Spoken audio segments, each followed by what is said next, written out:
Nós agradecemos, doutor Ivan, excelentes ponderações. Acho que fica dentro da nossa proposta, que é a reflexão, para que a gente possa pensar sobre todas essas vertentes. Vou passar a palavra agora para a doutora Maria Helena. Ela vai fazer as considerações dela, que são extremamente importantes sobre a aposentadoria especial, e também já vou pedir também para que ela faça algumas considerações finais. Uma boa noite para todos. Eu quero agradecer, em primeiro lugar, a Deus pelo fato de poder estar aqui com vida, com saúde. E agradecer o professor Roberto, que me ligou o ano passado, e eu disse para ele que não iria comparecer no congresso. Aquele congresso que a gente iniciou lá em Juiz de Fora, que era o sonho, a menina dos meus olhos, e que, graças ao empenho dele, depois da Ana Paula, logo em seguida, veio a se transformar num dos maiores eventos do Brasil. Agradeço, porque ele me convenceu naquele momento que eu deveria estar aqui. Porque o momento de uma reforma, que eu digo, da imprevidência, exigiria que todos nós estivéssemos reunidos e juntando cada um as suas considerações, as suas conclusões, para poder ajudar numa hora que muitos dizem que é difícil para o país. Eu vou abrir mão, viu, Ana Paula? Eu preparei, me deram a indicação, mas eu acredito que numa hora dessa, com o cansaço da viagem e com o estudo o dia inteiro, toda essa plateia, por mais tolerante que seja, não aguentaria mais ouvir falar sobre a aposentadoria especial, o histórico dela e algumas considerações que vocês podem, e com certeza já conhecem, porque cada um de vocês atua também nessa área. Eu digo para vocês o seguinte, que eu não vou concordar absolutamente com nenhuma das teses.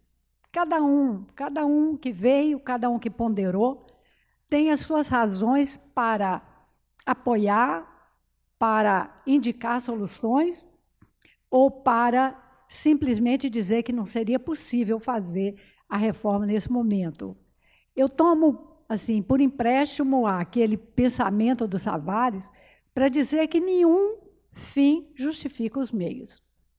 Não seria o fim de se arrecadar, da arrecadação agora, que eles estão exigindo tantos trilhões, não seria possível que isso viesse também provocar um prejuízo, especialmente daqueles que mais necessitam da Previdência, que seriam os menos favorecidos. Nenhum fim justifica esse meio. Mas vamos falar também de algumas coisas que têm sido apresentadas no decorrer da discussão em alguns órgãos, ou até na televisão, porque a todo momento a gente liga a televisão, a gente está ouvindo falar sobre a reforma. Quais são as razões verdadeiras de se fazer uma reforma nessa hora? No momento em que se diz que o país está passando por uma crise e, de fato, se a gente observar até no próprio meio familiar, as coisas não estão indo tão bem. As coisas não estão indo como antes. Mas será possível que, numa hora dessa, é que se vai discutir assodadamente a reforma de uma Previdência e, de repente, colocar como um projeto pronto que nós temos que engolir, porque é isso que eles têm para apresentar. Eu louvo a atitude da Ana Paula e do professor Roberto de pedir ou de convidar o representante aqui da Secretaria e o da AGU para poder ouvirem os debates. Agora, lá no meu íntimo, eu fico pensando se eles, como servidores públicos, serão aqueles que vão defender todos os pontos de vista, aqueles coerentes que foram apresentados aqui, porque foram muitas coerências. Quando a gente fala, como disse o professor Lázaro aqui, onde há só prejuízo, não há arrecadação. Senhores, no ano de 2000, nós fomos convocados lá em Brasília. Nesse ano, eu não sei se o doutor Ivan estava ainda já atuando como atuário. Me parece que era um congresso de atuária. E, na época, juízes federais, mal sabiam o que era atuária. A gente não tinha nem essa noção de que os benefícios previdenciários deveriam ser criados desde que fossem feitos cálculos atuários e fosse permitida a extensão daqueles benefícios. Por isso, em parte por conta disso, é que a jurisprudência foi admitindo realmente a concessão, a extensão dos 25% a todos aqueles que fossem aposentados, e não apenas aqueles aposentados por invalidez que exigissem o cuidado de outra pessoa. Os juízes não são muito familiarizados com valores atuários. Não é uma matéria, como muito bem esclareceu o professor Ivan, não é uma matéria do nosso conhecimento. Mas eu pergunto aos senhores por que o judiciário acolheu tal tese. O juiz está olhando para a necessidade do ser humano. Eu não posso admitir, senhores, que um benefício criado, aposentadoria especial, criada para permitir que alguém que trabalhe em atividades nocivas à saúde e à integridade física fiquem livres de tais nocividades ou de tal periculosidade. Esse benefício foi criado verdadeiramente lá no ano da Revolução, lá em 1964, por um motivo simples. Foi naquele ano de 1900, com a criação da única lei, da Lei 3.807, em 1960, que veio aglutinar a legislação de todos os institutos. E cada instituto tinha a sua legislação, a sua regulamentação própria. Então, evidentemente, naquele ano de 1964, em agosto, quando houve a deliberação de se criar aposentadoria especial aos 15, 20 ou 25 anos, é porque já haviam estudos demonstrando e havia o rumor de classes e de categorias que não ficaram satisfeitas com aquela mudança, porque a legislação era para todo mundo. E foi criada na Lei 3.807, no artigo 31, a permissão, a possibilidade de alguém se aposentar aos 15, 20 ou 25 anos, desde que trabalhasse numa atividade nociva à saúde, ou também se estiver submetido a algum nível de periculosidade, de perigo para a sua vida, para a sua integridade. Essa permissão veio acompanhada também de uma limitação. Essa limitação seria 50 anos. Então, não é de agora que um benefício foi criado, a aposentadoria especial está exigindo idade limite, quando, na criação dela, já foi exigido o limite de 50 anos. Acontece que, naquele ano, foi também editado o regulamento, o primeiro, no mesmo ano, abrangendo poucas categorias, relacionando poucas atividades. E no ano de 1960, posteriormente, foi editado um outro decreto, o decreto 53.813, de 1964 também, foi editado esse decreto, aí relacionando todas as categorias, as atividades e as ocupações que poderiam fazer jus à aposentadoria especial. No quadro anexo do decreto 53.881, foi um decreto longo, um decreto incluindo muitas categorias e muitas ocupações. E aí, posteriormente, o limite de idade, em 1968, o limite de idade desapareceu. Já não havia mais a limitação aos 50 anos de idade para a concessão do benefício de aposentadoria especial.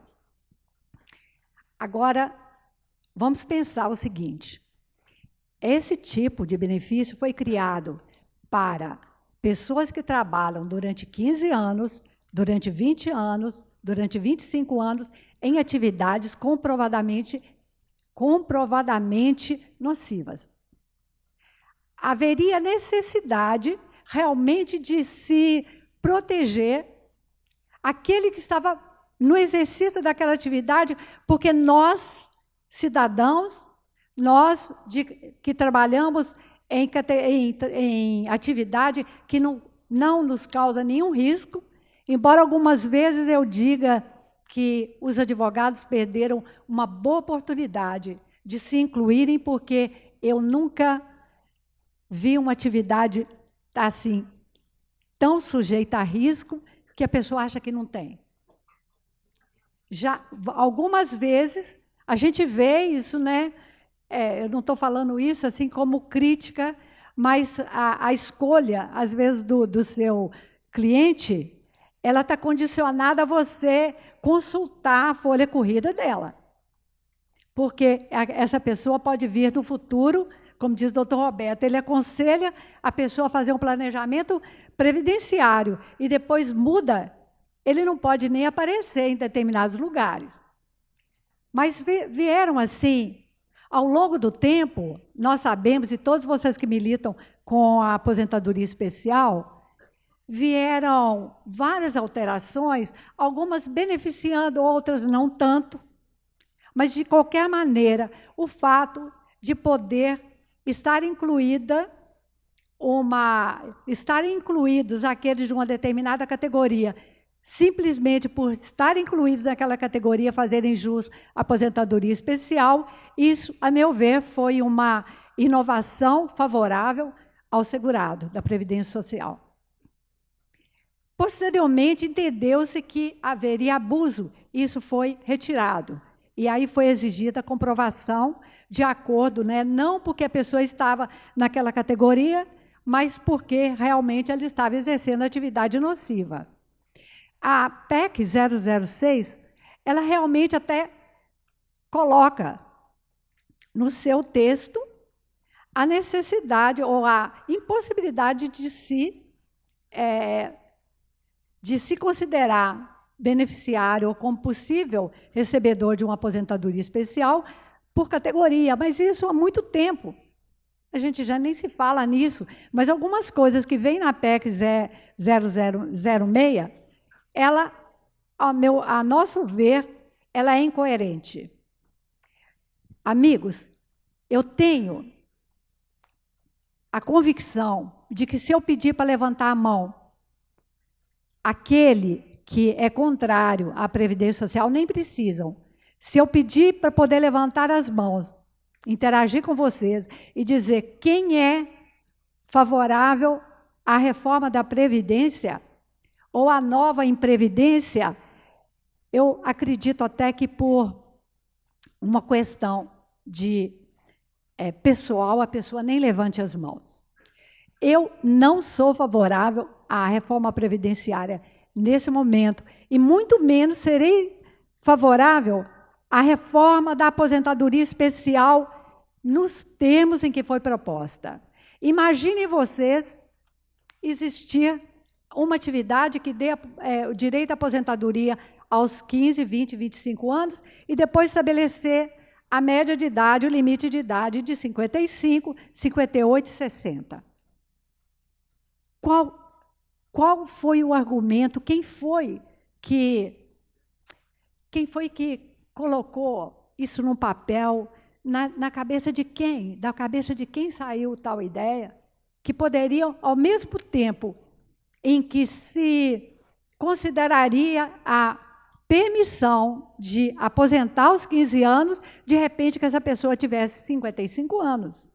Sendo que ela está lá na frente de trabalho, dentro de uma mineradora, extraindo minério, dentro da área de trabalho, ela está lá, ela está sujeita a todas aquelas consequências que o fato dela estar lá trabalhando nessa atividade vai gerar pela vida toda, porque há atividades, nós todos sabemos disso, e estou aqui repetindo que todo mundo sabe, há atividades em que, ainda que a pessoa pare de trabalhar, ela vai sofrer as consequências da exposição àquele agente nocivo. A gente cita sempre a silicose como sendo um exemplo. Nós podemos, senhores, exigir essa obediência à limitação de idade ao nosso semelhante? Nós podemos exigir do trabalhador que ele seja exposto a mais tantos anos de trabalho para ele se aposentar? Qual a razão? Para mim, é a completa destruição da aposentadoria especial. Não existe a menor possibilidade de conciliar o que está na reforma com aquilo que é uma realidade no trabalho daquele sujeito, daquele exposto àqueles agentes nocivos, aquele que está atuando em uma atividade especial. Não há possibilidade de conciliar uma coisa com outra, é uma incoerência. E é uma pena que o doutor Bruno tenha ido embora, mas não se preocupem que nos poucos momentos antes da saída dele, ele me passou o cartão.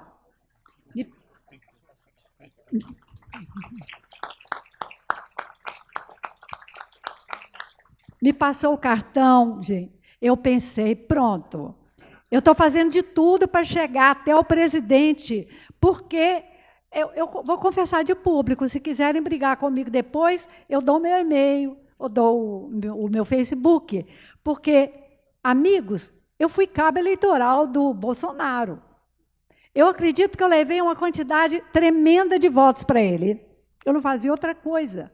Mas eu pensei que era muito fácil de chegar a ele na hora de uma possível, porque todo mundo dizia isso, de uma possível reforma da Previdência, eu chegaria no homem.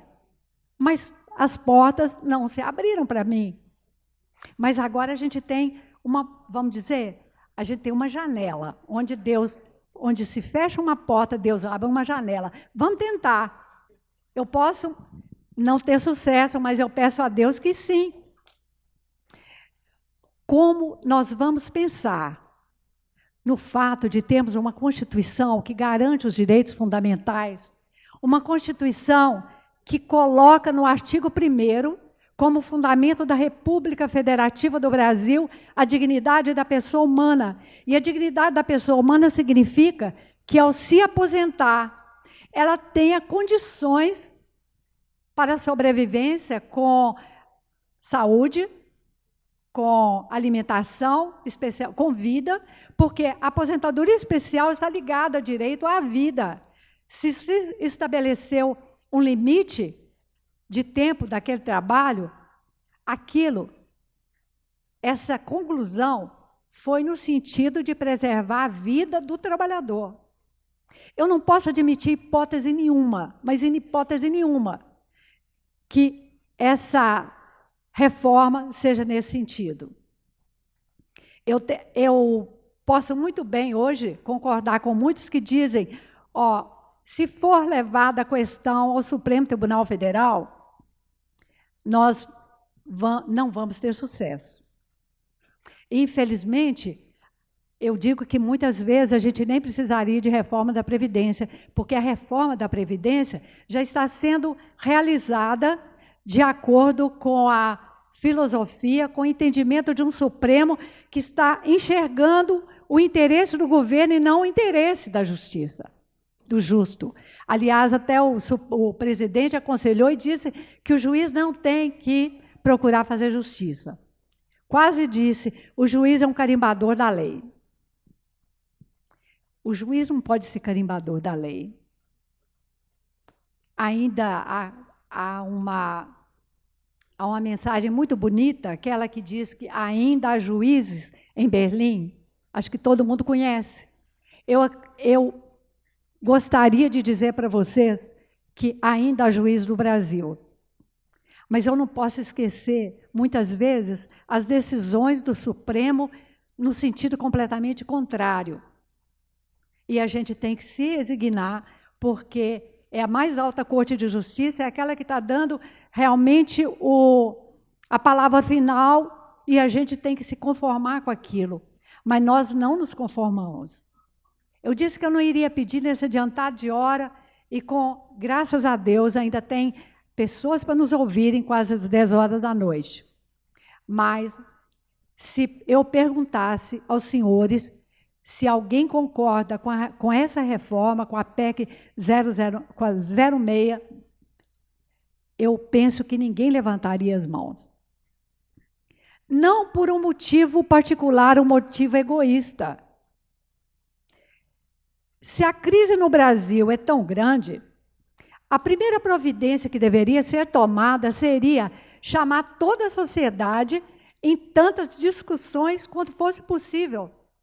A gente receber alguns esclarecimentos, a gente receber noções, como o professor já apontou, e todos aqui apontaram, algumas soluções na procura de meios de fazer face aos recursos necessários para a Previdência, porque claro está que existe um cálculo, existe o custo da Previdência e haverão de ser recolhidos tantos recursos quanto base para esse pagamento. Caso contrário, o Brasil continuará acumulando déficits, e por falar em déficit, por falar nisso, a gente ouve tantas coisas, e uma das que eu ouvi dias atrás foi de um auditor da Receita que quis invalidar o posicionamento da Anfip. Ele atuava na área da Previdência. E ele começou a discutir, começou a relatar os prejuízos. Na verdade, não eram. E ele quis realmente invalidar o posicionamento de uma colega dele da Anfip.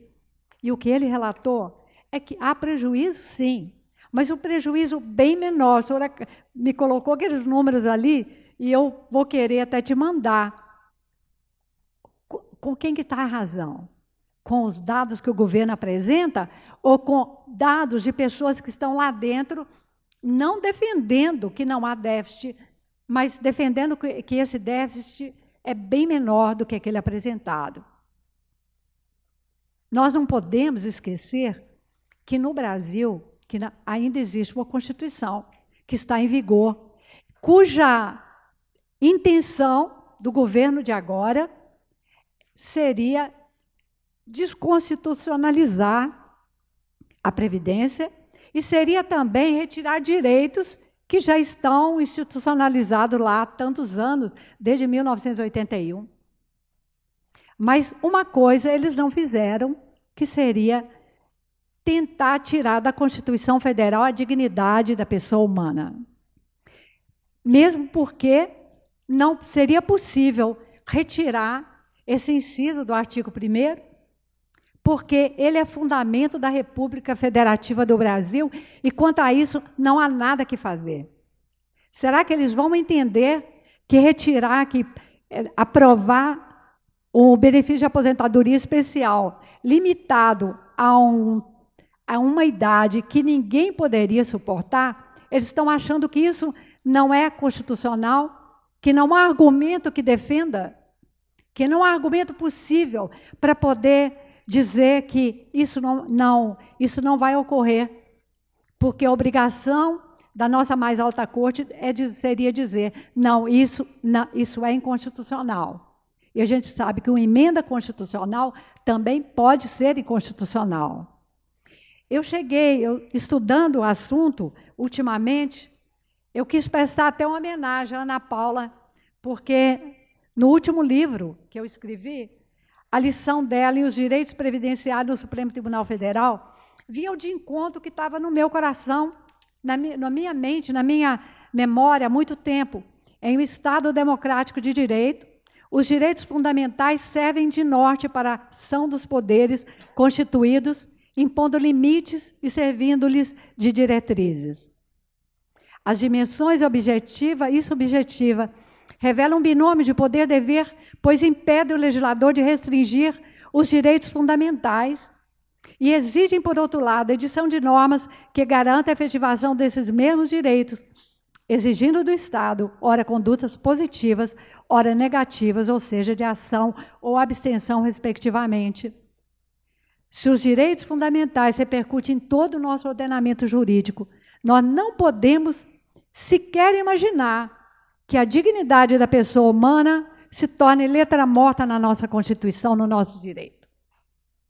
Amigos, eu gostaria de falar, e falar muito sobre isso, mas eu vou respeitar o cansaço e o horário de todo mundo para terminar com algo que eu acredito que está no coração de todos nós. Citando o grande Miguel Reale, o pai, conhecido, no prefácio de Horizontes do Direito e da História. Talvez sofra o homem da doença de ter idealizado em demasia o justo, atribuindo-lhe características imutáveis, eternas. Talvez, amigos, nós, os previdenciaristas, soframos a mesma doença, idealizando o justo, e nós não vamos abrir espaço para que a justiça não seja realizada. Muito obrigada.